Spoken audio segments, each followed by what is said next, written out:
mystical tradition, one of the things that takes the place of conventional thought that you and I have always been conditioned to believe, begins to melt away. And what we learn as a way of staying in line, following rules, being responsible, being ethical, moral, and any type of code of conduct that has been imposed upon us throughout our lifetime begins to give way. It's like they just naturally drop by the wayside because we understand the limitation, the futility of attempt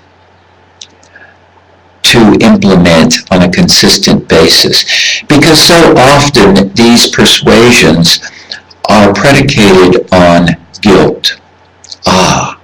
You follow this code, or you are considered a bad person, and therefore it's important to realign yourself with a good dose of guilt, and then a good chastising, and then lots of remorse, and then somehow magically that's going to make us do it differently the next time.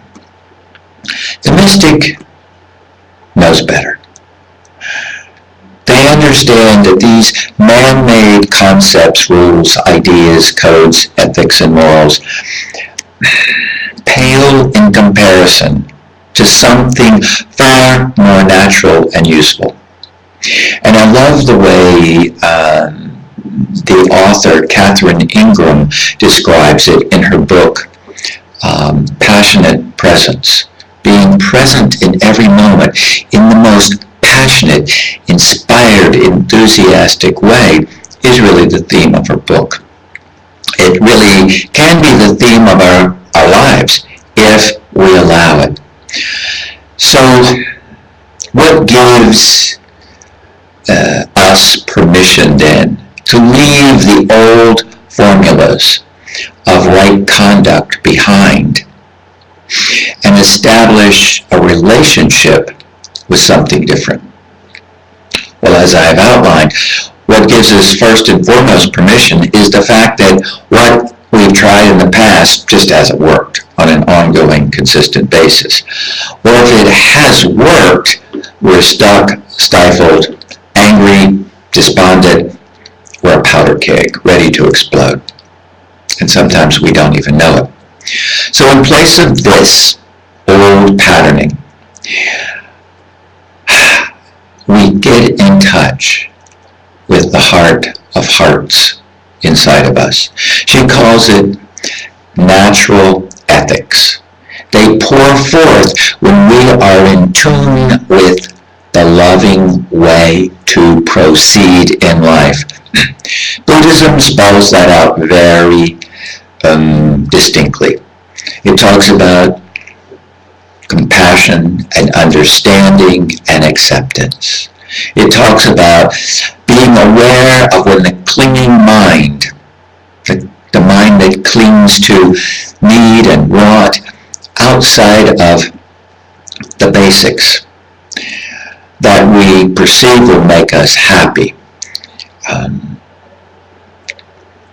Beyond the basic needs, there are ways to stay in a state of contentment, and honoring that our heart knows through an intuitive connection the most healthy path, the path of least resistance, the path that moves us into the flow so that we're not constantly running over others, that we're no longer reacting to situations out of anger and distrust and some kind of scarcity mode, some kind of long-standing fear of being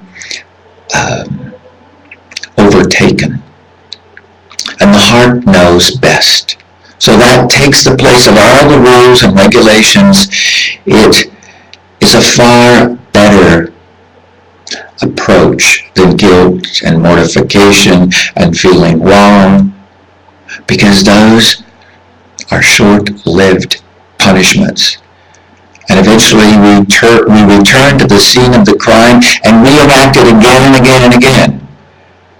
But what we realize in the mystical path, there is no crime. There is just action being taken. Everything, as the Course in Miracles says, is either love or an attempt to love. And sometimes these attempts are so off base. And yet, when we honor that the heart knows how to keep us in perfect alignment with understanding, compassion, acceptance, well, we're not running over people, places, and things in order to manifest our dreams, but we're going about this endeavor in a highly conscientious way. We don't use conscience anymore.